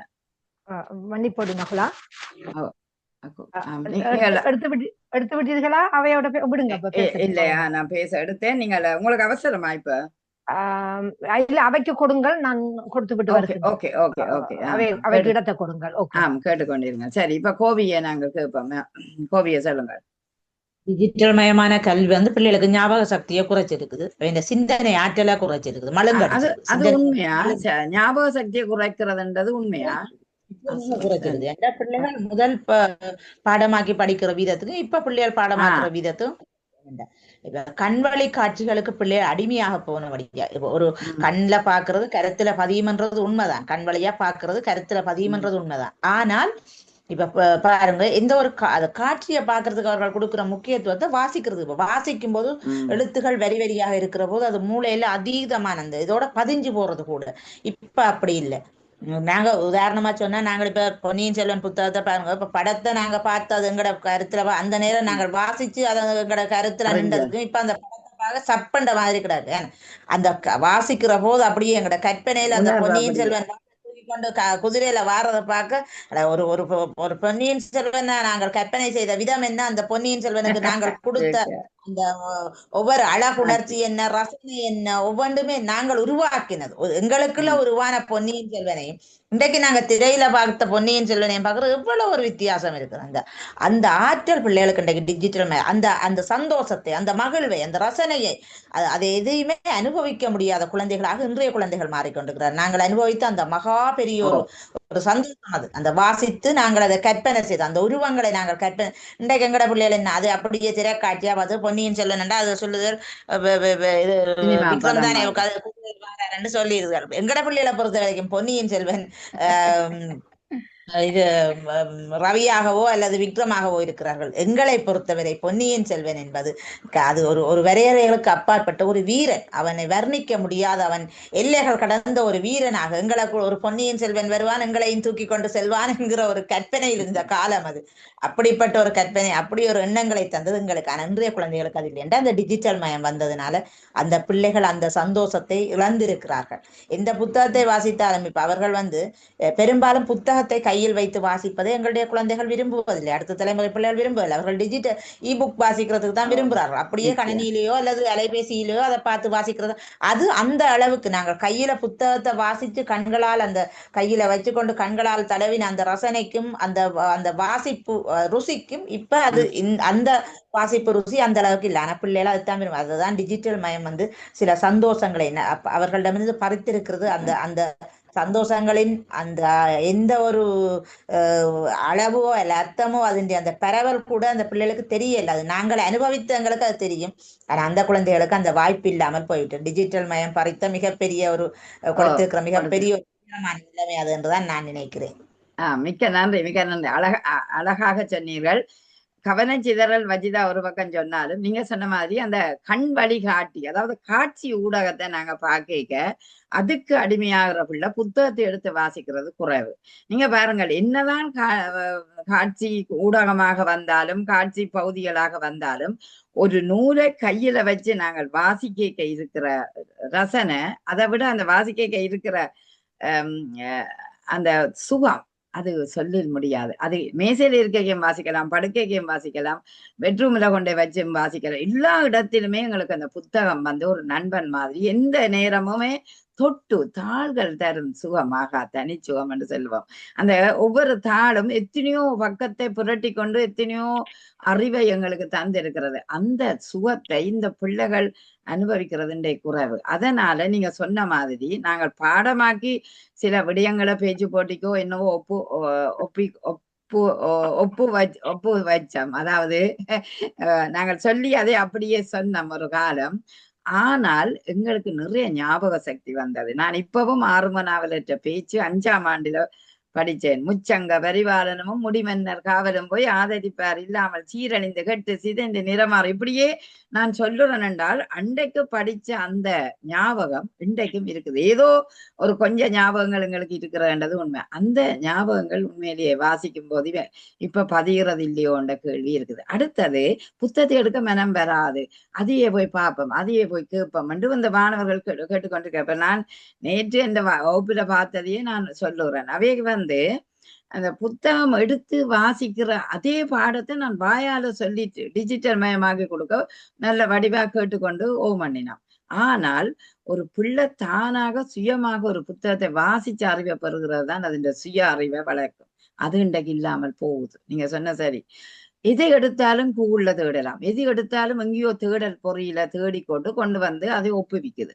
அது சரியான தவறு என்று நாங்கள் இன்னொரு பக்கம் சொல்றோம். அது உதவி செய்யுது, ஆனால் உதவி செய்து அதுல இருந்து நீ சிந்தித்து பார்க்க வேணுமே ஒழிய நீ அதையே கொண்டு வந்து சிந்திக்காமல் செய்யற அந்த ஒப்பு பண்றதுக்கு எனக்கு உண்மையிலேயே எனக்கு அது எனக்கும் அதுல உடன்பாடு இல்லை என்று சொல்றேன். நீங்க சொன்ன மாதிரி நாங்க பட்ட அனுபவங்கள், நாங்கள் பட்ட கஷ்டப்பட்ட சிமிழி விளக்கில இருந்து படிச்ச அனுபவத்தை ஒரு குழந்தைய நாங்க சொல்லுவோம். நாங்க சிமிழி விளக்கில இருந்து படிச்ச நாங்கள் அப்ப யோசிச்சு பாருங்கள் இவ்வளவு புத்தகங்களை படிச்சு நாங்க பாஸ் பண்ணினாங்க. ஆனா நீங்க இன்றைக்கு டிஜிட்டல்ல மிக போகமாக முன்னேற வேணும் என்று துடிக்கிறீங்கள். அது அதனால தன்னம்பிக்கை குறைவாக இருக்குது ஒன்றும் ஒரு கேள்வி எனக்குள்ள இருக்குது. மிக்க நன்றி. இபுக் வாசிக்கிறதுல நின்றாலும் எனக்கு என்னவோ திரியல்ல போய் ஓடிக்கொண்டிருக்கிற புத்தகங்களை வாசிக்கிறத விட அதே புத்தகத்தை நான் எங்கேயோ கடையில எடுத்து வாசிக்கிறதே எனக்கு விருப்பமாக இருக்கிறது. அது எங்கட கால கல்வி. ஆனா இன்றைய கல்வி அவர்களுக்கு ஒரு சில நேரம் அது தீமையாகவும் இருக்கலாம். ரெண்டும் சேர்த்து அந்த மாணவன் படிச்சானண்டா புத்தக கல்வியும் படிச்சு டிஜிட்டல் மயமான வேர்ல்டுக்குள்ளேயும் அவன் கெட்டிக்காரனா இருந்தா உண்மையிலேயே அவன் தரம் உயர்ந்த உலக தரத்தை எட்டும் என்றுதான் நான் நினைக்கிறேன். ஏன்னா நான் எங்கட பிள்ளைகள்ட பார்க்க எனக்கு தெரியுது. மிக்க நன்றி கோபிய, அந்த தீமையன்னு சொன்னீங்கள். சர்வேஸ்வரி உங்களிடம் பெறுகிறேன். வணக்கம். ஆமா, வணக்கம். வணக்கம். ஏற்புடையதாக அமைவது ஒவ்வொருவரின் ஆற்றலின் திறமைகள். அது சரி. அது தீர்ப்பும் ஒரு மாணவனின் தீராத ஊக்கத்தினால்தான். இப்ப நாங்கள் முத்தமிழ் எடுப்போம், இயல் இசை நாடகம். அந்த இயல் இசை நாடகம் என்று இருக்கும் போது நாங்கள் சொந்தமாக ஒரு பாடலை இயற்றி பாடுவது உண்மையின்படி அது ஒரு அழகு. இசையாக நாம் அதை ஏற்படுத்தி கொண்டு நாங்கள் நடிக்க வேண்டும் என்றாலும் அது ஒரு அழகு. ஆனால் ஒரு நடனம் ஆட வேண்டும் என்று சொன்னார், ஒரு நடனம் ஆட போயிடும் என்று சொன்னார், படம் இருந்து ஒரு முந்தின ஒரு நாட்டாங்கம் வித்வான் என்ன செய்வார், ஒரு பொண்ணு தடி அடிப்பார், மேளம் அடிப்பார், மிருதகம் வரும், சுருதி வரும், ஆணுக்கு ஏற்ற மாதிரி பாட்டுக்கு ஏற்ற மாதிரி நட. இது அப்படி இல்லையே. இப்ப இதால கலை கூட அழியுது. நாங்கள் முத்தமிழ் என்ற ஒரு கலையை கூட நாங்கள் அழிக்கிறோம். எப்படி அழிக்கிறோம்? எங்கண்ட ஒரு உண்மையான ஒரு கூத்து இல்லை என்றால் அதெல்லாம் டீச்சராக மாறுது. அப்படி மாறிக்கொண்டிருக்கும் போது இப்ப உள்ள பிள்ளைகளை நான் ஒரு பாட்டுக்கு ஆடும் கொண்டு சொன்னா இல்ல, நீங்க அந்த சினிமா பாட்டை கொண்டு வாங்க, பாட்டை கொண்டு வாங்க வைக்கிறேன். இப்ப கவிஞராக வாரவ கூட கூகுள்ல இருந்து ஒரு கவிதை எடுத்து போட்டு நாங்க கவிஞரை நீங்க. அப்ப ஒருதன் வந்து தன்னுடைய முயற்சியால ஆக்க முடியாத ஒரு இது தருதன்னு சொல்லி இதை வச்சு கொண்டு பட்டம் எடுக்கிறதுல என்ன ஒரு மாற்றம் இருக்கிறது? அவன் ஒரு பலசாலியா இருக்க இயலாது, பட்டம் எடுக்க இயலாது என்று சொன்னா எல்லாம் டீச்சர்ல வருது. அப்படி இல்லாமல் அதான் சொல்ல ஏற்புடையாக இருக்கணும்னு சொன்னா எங்கெண்ட திறமைகளை நாங்களே பரிமாணமாக வளர்த்துக் கொள்ளவும். எந்த சபையில இருந்தாலும் ஒரு நான் கூகுளை பார்த்துட்டு இந்த ஜானத்தை எடுப்போம், இல்ல கூகுளை பார்த்துட்டு நான் இந்த கவிதை எடுப்போம், கூகுளை பார்த்துட்டு நான் இதுக்கு ஒரு பாட்டை எடுப்போம் என்று எடுக்க கூடாது. நானா சம்பாதிக்க வேணும், தன் காலில் நிற்கும். அடுத்தவன் கால் தான் இந்த டிஜிட்டல். அந்த அடுத்தவன் காலை தேடாமல் தன் காலிலே எப்போதும் நிற்கிறானோ அன்று மனிதமாக மாறலாம் என்று சொல்லி கூறிவிட வருகிறேன். நன்றி, மிக்க நன்றி. ஆமா, அந்த ஆற்றல், அதாவது ஆற்றல் திறன் உண்மையிலேயே அதிகரிக்க வேண்டிய தேவை இருக்கிறது. அது சில நேரம் தொழில்நுட்பத்தை பாவிச்சு நாங்கள் செய்யும் போது, சில நேரம் தொழில்நுட்பம் சொல்ல தந்தால் எல்லாம் எறியும் போடும். சில நேரம் இயங்க ரெண்டு வையுங்கோ. அன்றைக்கு ஒருவர் ஒரு ப்ரொஃபஸரா வாரதுக்கு பிரசன்டேஷன் செய்யறதுக்கு மேடையில் இருக்கிறனால அவற்றை கம்ப்யூட்டர் ஒர்க் பண்ணல. அந்த நேரம் அவர் இவ்வளவு நேரம் நின்றார். அப்ப இவைய பார்த்து கொண்டிருக்கணும். அப்ப அதனால நாங்க சில நேரம் அந்த ஆற்றல் திறன் மழுங்கடிக்கப்படுகிறதோ என்ற ஒரு கேள்வியும் எங்களுக்கு இருக்குது. அது நிச்சயம் டிஜிட்டலால முன்னேற்றம் இருந்தாலும் சில நேரங்களில் அது பாதிக்கப்படுகிறது தான். அடுத்தது, நாங்கள் நோமலாக ஒரு ஊக்கத்தை கொடுப்போம் பிள்ளைகளுக்கு. தீராத ஊக்கம் நீ இருந்தா என்றால் இன்னும் முன்னேறுவா என்று கொடுப்போம். ஆனால் இந்த டிஜிட்டல் மயமாக்கப்பட்டதுல ஒரு மட்டுப்படுத்தப்பட்ட பக்கங்கள் தான் இருக்கும். அதனால பிள்ளைக்கு அது போதாம இருக்கும். அப்ப பிள்ளை தேட வேணும், நிறைய உருவாக்க வேண்டிய தேவையும் இருக்கிறது. அடுத்தது, நீங்க சொந்தமான பாடலை இயற்றி பாடிக்க அது சுய முனைப்பு, தன்னம்பிக்கையோட அந்த பாடல் ஒரு வெளிச்சி மயமாகும். ஆனால் இன்றைக்கு டிஜிட்டல் மயத்தில கொடுத்த உடனே அது நவீனத்தின் ஏஐ ஊடாகவோ என்னவோ நவீனத்துக்குள்ள கொஞ்சம் மாற்றத்தை ஏற்படுத்திய குரல்கள் தான் அங்கு வரும். அப்ப அதனால அந்த பிள்ளைன்ற சுய ஆற்றல் அங்கு வெளிப்படாது. ஆகவேதான் நீங்கள் சொன்ன மாதிரி நாங்கள் எங்கட திறனை என்னதான் நாங்கள் டிஜிட்டல் மயமான வேர்ல்டுக்கு இருந்தாலும் ஒரு மாணவன்ற சுயமான ஆற்றல் திறனை வளர்க்க வேண்டிய தேவை இருக்கிறது. ஆகவே இவை தீமையாக இருந்தாலும் நன்மையாக பார்க்க போனால் நாங்கள் அந்த இவற்றை எல்லாம் விட்டு நாங்கள் நூல்களையும் வாசிச்சு அல்லது நாங்கள் எங்களோட சொந்தமான அறிவுகளையும் பயன்படுத்த வேண்டும் என்ற உங்களோட கருத்து உண்மையிலேயே வரவேற்கத்தக்கது. சிறப்பு, வாழ்த்துக்களாக்கா. வணக்கம் மகளா. வணக்கம், வாங்க வஜிதா. நன்றி விடுதந்ததுக்கு. என்னோட சொன்னா, தீமையை பத்தி கேட்டிருந்தீங்க.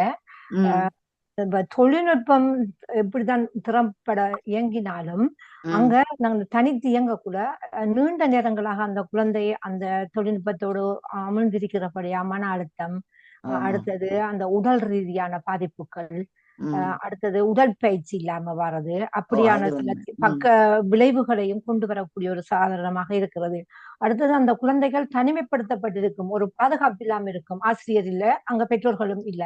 அடுத்தது, பெற்றோர்கள் இருந்தாலும் எல்லா பெற்றோர்களுக்கும் அந்த நவீனத்தின் அறிவிராது, எந்த பக்கம் அந்த புள்ள போகுது, எப்படி போகுதுண்டு. அதால தவறான பக்கங்களுக்கு போகக்கூடிய ஒரு பகுதி வாய்ப்பு ஏற்படுகிறது. அதே போல அந்த அடிமையாக்கப்படுவார்கள் சில விடயங்களுக்கு. அந்த அந்த கேம்ப்ஸ் அதுன்னு சொல்லி விளையாடுற அந்த விளையாட்டுக்கெல்லாம் அந்த குழந்தைகள் எங்களை விட விரைவாக கற்றுக்கொள்ளக்கூடியதாக இருக்குது குழந்தைகள். அப்ப அது மூலமாகவும் போய் பாதிப்படுகிறதாக இருக்கிறது. அதே போல அந்த அந்த பிள்ளைகள்ட அந்த செல்வாக இயங்குகிற தன்மை மிகவும் குறைவா இருக்கும். எளிமையான முறையில இதை செய்யறபடியா அந்த கடினமான வேலைக்கு போறதுல குழந்தைகள் கஷ்டப்படுவார்கள் அதிகமாக. இப்ப நாங்க ஒரு பயிற்சி மூலமாக செய்யற அறிவுக்கும் அந்த ஆற்றலுக்கும் இதுல நாங்க டக்குன்னு முடிச்சுட்டு போறதுக்கும் வித்தியாசம் இருக்குது. அதுல அந்த அந்த பிள்ளைகள் புறக்கணிக்கப்படுறதுக்கான ஒரு காரணமாக இருக்கு. அடுத்தது, அந்த பொருளாதார சிக்கல் ஏற்படும். இப்ப எல்லாத்தையும் அந்த பொருளாதார வசதிகள் இல்லாம இருக்கு, எல்லாத்தையும் வாங்கி கொடுக்க இயலாது. அந்த சில பெற்றோர்கள்ட்ட நல்ல வசதியான அந்த ஆப்பிள் போன்ற விலை கூடிய பொருட்களை வாங்கி கொடுப்பாரு. சிலவர்கள் வேற மாதிரி. அதுக்குள்ள அந்த பிள்ளைகளுக்குள்ள ஒரு தாழ்வு மனப்பான்மை, அந்த அப்படியான ஒரு சின்ன கசப்புகளை ஏற்படுத்தக்கூடிய வாய்ப்புகளும் இருக்கும். யோசித்து பாருங்க. இந்த நாடுகளை விட வளர்ச்சி அடைந்து வர்ற நாடுகள்ல அது காணக்கூடியதாக இருக்கும். இப்ப நான் கார்ல வந்து இறங்குறதுக்கு சைக்கிள்ல வந்து இறங்குறதுக்கு அங்க பெருமைகள் பேசப்படும். தாழ்வு சிக்கல் ஒன்றை ஏற்படுவதற்கான இது இருக்குது. அடுத்தது, அந்த இன்னொன்று என்ன மறந்து வைத்தேன். நவீனத்தின் மூலம் எதிர்மறைவான விளைவுகளை அதிகமாக கொண்டு வருகின்றது இது. அப்ப அடுத்தது, தொழில்நுட்ப இடைவெளியை கொடுக்குது. அந்த சார்ந்த கல்விகள். என்னன்னு சொன்னா அந்த குழந்தைகள் என்னன்னு சொன்னா ஒரு கவிதை எழுதணும். எனது மகள் தான் அதை காட்டி தந்தார். நான் கவிதை இலங்கை தீவுன்னு சொல்லி அடிங்கன்னு சொல்லி போட்டு கவிதை அதை எழுதி தருகுது. அதை எழுதி தருமா அது அப்ப யோசிச்சு பாருங்க. அப்படி தரக்குள்ள எங்களோட மூளை வேலை செய்யாது. கற்பனையான சிந்தனை இல்ல. அதையே பயன்படுத்தி கொள்றது. அதை எடுத்து நாங்க கொண்டு பேப்பரை கொண்டு வாசிக்கிறதுல என்ன இருக்கு நாங்க. அப்ப எங்களோட ஆளுமையான சிந்தனை அங்கு எங்களோட கைக்குள்ள வந்து இப்ப அது அந்த அந்த விஞ்ஞானமே எங்களுக்கு அது ஒரு மூளையாக இயங்குகிறது. அது மற்றவர்கள மூளைய கடன் வாங்கி நாங்க செயல்படுத்துறோம். இப்ப எங்களோட உடம்பு எங்கடதான், ஆனா செயல்பாடெல்லாம் இந்த கம்ப்யூட்டர் மூலமாகவும் நவீனத்தின் மூலமாக இருக்கிறபடியா எங்கட மூளை வேலை செய்யல, நவீனத்தின் மூலமாகத்தான் வேலை செய்யறோம். அதே போல ஒரு படத்தை பாருங்க, ஒரு போட்டோ எடுத்தோம்னா அதை வடிவாக்குறோம். நாங்க வடிவாக்கும் பொழுது அங்கு அது ஒரு கல்வி முறைதானது, நாங்க கற்கிற முறைதானது. ஆனாலும் அந்த நல்ல பக்கங்கள் மறைக்கப்படுகிறது சில இடத்துல. அப்ப அதுகள் எல்லாம் இந்த நவீன கல்வியின் தீமைகளாக பார்க்கின்றது. நன்மை இருந்தாலும் தீமையும் இருக்கின்றது. ஆனாலும் ஆரோக்கியமானதுன்றது நவீனத்தின் மூலமாக கற்றுக்கொண்டு போவது சிறப்பை தருகின்றது. ஏனென்று சொன்னா இதுல நாங்க உலகத்தை கைக்குள்ள கொண்டு வரலாம். இப்ப உதாரணமாக நான் அமெரிக்காவை பார்க்கணும்னு சொன்னா அங்க போயிட்டு பார்க்கணும்னு இல்ல, வீட்டுல இருந்தே நான் பார்க்கலாம் அமெரிக்காவை. அப்படியான எளிமையான வழிமுறைகளை இந்த நவீனத்தின் மூலமாக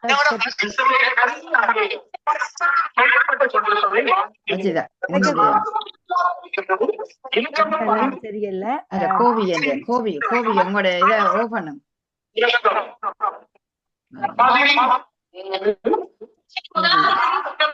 இந்த குறைபாடுகளை நவீனத்தின் கல்வி முறையை வரும் இந்த நேரங்கள்ல வேலை வாய்ப்புகள் குறையறதுக்கான வாய்ப்புகளும் இருக்கிறது. இந்த நவீன கல்வியின் மூலமாக நாங்க சிலதுகளை வேலை வாய்ப்புகளை இழக்கக்கூடியதாக இருக்கு. என்னோட சொன்னா நவீனங்கள் தான் இப்ப செய்யுது வேலைகள் எல்லாம்.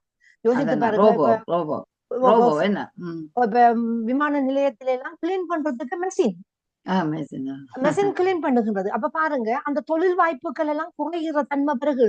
இப்ப கடைகளுக்கு போனா நாங்களே பில் பண்ணிட்டு வரோம் வெளியால. அப்ப அதெல்லாம் சாமான் எடுத்துட்டு நாங்களே பே பண்ணிட்டு வரோம். என்ன அப்ப வேலை வாய்ப்புகள் குறைகிற தன்மையும் நவீனத்தின் மூலமாக ஏற்படுகின்றது. அதால வேற நாங்கள் மாணவர்களுக்குள்ளதான் பாக்குறோம் வஜிதா. ஆனவடியா நாங்கள் அதுக்கு மாணவர்களோட சம்பந்தப்படுத்தானே அவைக்கும் இருக்குதுதான். போய் சாமான் என்ற இடத்துல என்ன மாணவர்களுக்கும் அந்த வேலை வாய்ப்புகள் இருக்குதானே. அப்ப அதுகள் எல்லாம் எடுக்கும் பொழுது தீமைகளும் அதிகமாக இருக்கிறது என்று கூறிக்கொண்டு விடைபெறுகின்றேன். நன்றி, வணக்கம். நன்றி, மிக்க நன்றி. மூவரும் மிக அழகாகவே நன்மை தீமை பக்கம் அழகாகவே பேசியிருந்தீர்கள். இன்றைக்கு உண்மையிலேயே எனக்கு மனம் நிறைஞ்ச வாழ்த்துக்கள். ஒரு நல்ல விடயத்தை நாங்கள் பேசும்போது நீங்களும் உங்களால் அறிஞ்சதையும் அனுபவத்தையும் பகிர்ந்தது இன்னொரு பக்கம் மகிழ்ச்சி. வஜிதா மிக அழகாக சொன்னார். அதாவது ஒன்று கவன சிதறல்ல இருந்து ஒரு பொருளாதார சிக்கல் கூட இன்றைக்கு இதனால ஏற்பட்டிருக்கிறத பார்க்கின்றோம். இந்த தொழில்நுட்ப வலைக்குள்ள நீண்ட நேரம் நிற்கிறதால நேரத்தை அங்க மிச்சம் பிடிக்க முடியாத சூழலும், கூடுதலான நேரத்தை மாணவர்கள் தொலைக்கிறார்கள் அங்கு. அதனால சரியான முறையில கல்வியை அவர்கள் பெறாத நிலையை நாங்கள் பார்க்கின்றோம். அடுத்தது இந்த கூடுதலான நேரம் இருப்பதனால் நீங்க சொன்ன மாதிரி மன அழுத்தம், உடற்பயிற்சி இல்லாத தன்மை, நிறைய சாப்பாடுகளை சாப்பிட்டு கொண்டிருப்பினோம். அப்படி கம்ப்யூட்டரோட இருக்கிற பிள்ளை அதை கொண்டு வா இதை கொண்டு வான்னு சாப்பிட்டு கொண்டு இருக்கிறதையும் பார்க்கின்றோம். அப்ப இது எல்லாம் அந்த அவர்களுக்கு ஒரு மேலதிகமான ஒரு தீமையை ஏற்படுத்தக்கூடிய ஒன்றாகவே இருக்கின்றது. அடுத்தது பெற்றோர்கள் அவர் டிஜிட்டல்ல செய்வார் விட்டுட்டு போனாலும் அங்கு ஒரு தனிமைப்படுத்தப்பட்ட ஒரு பக்கம் அந்த பிள்ளைக்கு வருகிறதை பார்க்கிறோம். இதனால அவர்கள் அதுக்குள்ளேயே அடிமையாகக்கூடிய, அதாவது ஒரு பக்கம் ஒரு தேடல்ல இருக்கிற பிள்ளை பல பக்கங்களை விரிக்கக்கூடிய பகுதியாகவே இருப்பதனால் ஒரு இணைய பகுதிகள் வெவ்வேறு பக்கங்களுக்கு செல்லுது. தவறான பக்கங்களுக்கும் அவர்கள் செல்லக்கூடிய வாய்ப்பு இங்கு உருவாக்கப்படுகிறதை சொன்னார். அடுத்தது இப்ப டிஜிட்டல் மயமான கல்வி, அது இந்த பட்டன் அமர்த்தினா இந்த பட்டன் எல்லாம் தரும். ஆகவே அந்த சுயமாக நாங்கள் கற்றுக்கொள்ளலாம் என்றது இல்லாமல் பயிற்சி மூலம் நாங்கள் கற்றுக்கொள்ளுற அந்த தன்மையில உள்ள ஒரு குறைபாடு இங்க இருக்குது. அதாவது பயிற்சி தேவையில்லை, நானே எல்லாம் செய்யறேன்னு சொல்லி சில நேரம் தீர்வையே பிழையாக தருகிறார். ஒரு மெட்ஸுக்கு சரி, ஏனைய விடயங்களுக்கு சரி, தீர்வையே பிழையாக தரக்கூடிய ஒரு நிலைமையும் இருக்கின்றது. அடுத்து நீங்க சொன்னீங்க, இப்ப நாங்கள் இந்த நவீன இலத்திரனியல் உபகரணங்கள் பெரிய ஹை போஸ்ட் உபகரணங்களை இப்ப ஐபோன் தான் வேணும் என்ற ஒரு பிள்ளை அடம் பிடிக்குது என்றால் அந்த பொருளாதார சிக்கல் அந்த குடும்பத்தில இருந்தால் முடியாது. அதனால அந்த பிள்ளைக்கு ஒரு தாழ்வு மனப்பான்மை ஏற்படக்கூடிய வாய்ப்பும் இங்கு வருகிறது. அதனால நன்மை எவ்வளவுதான் இருந்தாலும் எதிர்மறை விளைவுகள் நிறையவே இருக்கின்றன.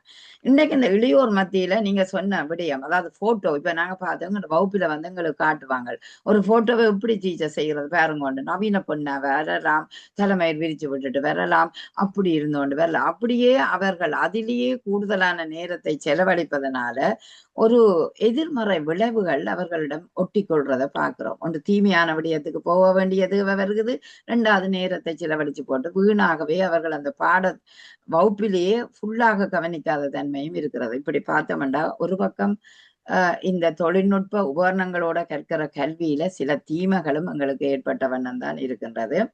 அந்த வகையில் நாங்கள் நிறைவுக்கு கொண்டு வருவோம். ஒன்று, நேரடி மனித உறவு இங்க குறையுது. இப்ப வஜிதா சொன்ன மாதிரி இப்ப ரோபோக்களே அல்லது ஒரு மெஷின்களே எல்லாத்தையும் செய்கிறதால இங்க வேலை வாய்ப்புகள் எல்லாம் குறையக்கூடிய ஒரு வாய்ப்பு வருகிறது. அடுத்தது இந்த ஆசிரியர் மாணவர் நேரடி தொடர்புகள் குறைக்கப்படுவதனால சமூகமற்ற உணர்ச்சி அதாவது பாருங்கள், ஒரு வகுப்புல நான் பாடம் எடுக்கிறதுக்கும் பிள்ளைகளை சொல்வேன், திருக்குறள் வகுப்புல ஆன்லைன்ல பாடம் எடுக்கிறதுக்கும் சரியான வித்தியாசம் பண்ணுவார். ஏனென்றா கத்த வேணும் நிறைய இதுல.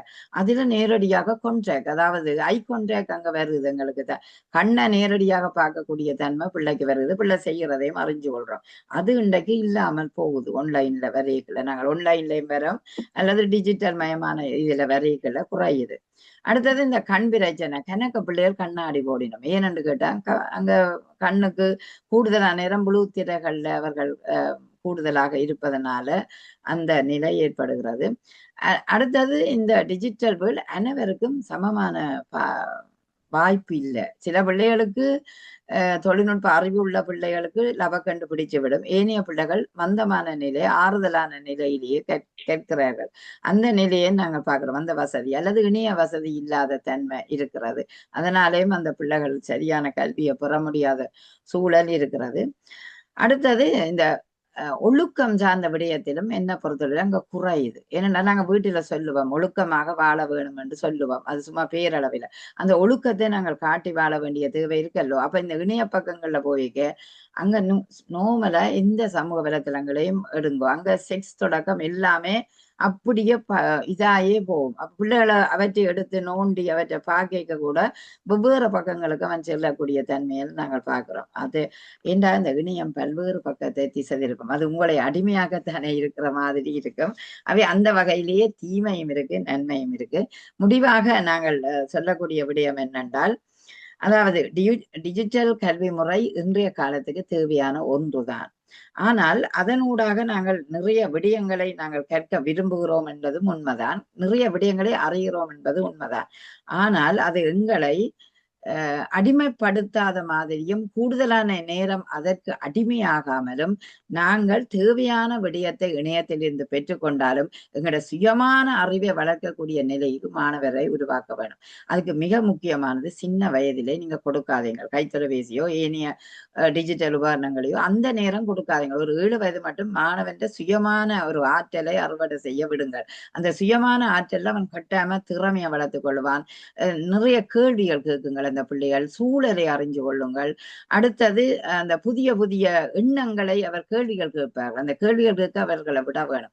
அப்படியான அறிவு வளர்ச்சிக்கு பின்னர் அவர்கள் ஒரு 10 வயசோ அல்லது 9 வயசுக்கு பிறகு பாவிக்கக்கூடிய நிலைக்கு வரைக்க ஓகேயா இருக்கும். அதுக்கு முதல் இங்கேயும் இப்பொழுது ஜெர்மனியிலும் 14 வயதுக்கு உட்பட்டவர்கள் இணையம் பாவிக்க தடையாக ஒரு இது கொண்டு வர போகிறார்கள். ஆனா இன்னும் கொண்டு வந்ததா இல்லை, இதை பற்றி கலந்து ஆலோசித்துக் கொண்டு இருக்கிறார்கள். அதை இப்ப ஆஸ்திரேலியா எல்லாம் 16 வயதுக்கு உட்பட்டவர்கள் பாவிக்க இல்லாண்டு வந்துடுது. அப்படி ஒரு குறிப்பிட்ட வயது பிள்ளைகளுக்கு சில சட்டங்களை கொண்டு வந்தால் அந்த பிள்ளைகள் அந்த இதை பாவிக்காமல் விட்டால் அந்த நேரத்தில் அவர்கள் மூளை வளர்ச்சி, அவர்களுடைய சிந்தனை வளர்ச்சி, எண்ணங்களின் வளர்ச்சி அதிகமாக வரக்கூடிய ஒரு வாய்ப்பு வந்தால் பின்னர் டிஜிட்டல் மயமான கல்வியிலும் அவர்களால் பாதிக்கப்படாமல் இருக்கலாம் என்ற ஒரு முடிவுக்கு வந்து வேறு யாரும் ஏதாவது சொல்ல போறீங்களா? நான் நிறைவு செய்யட்டா? ஆமா, நிறைவு செய்யறேன்னு. இந்த நிலையில இன்று எங்களோட இணைஞ்ச சர்வேஸ்வரி சிவரூபன் அவர்கள், வஜிதா முகமது அவர்கள், கோபிகை அவர்கள், இவர்கள் மூவருக்கும் உண்மையிலே மனம் நிறைந்த நன்றிகளையும் வாழ்த்துக்களையும் TSSL சார்பாக தெரிவிப்பதில் மகிழ்ச்சி அடைகிறேன். நல்ல ஒரு விடயத்தை நாங்க பேசிக்கொண்ட ஒரு மகிழ்ச்சியில விடைபெற்று நாங்க விடைபெறுகிறோம்.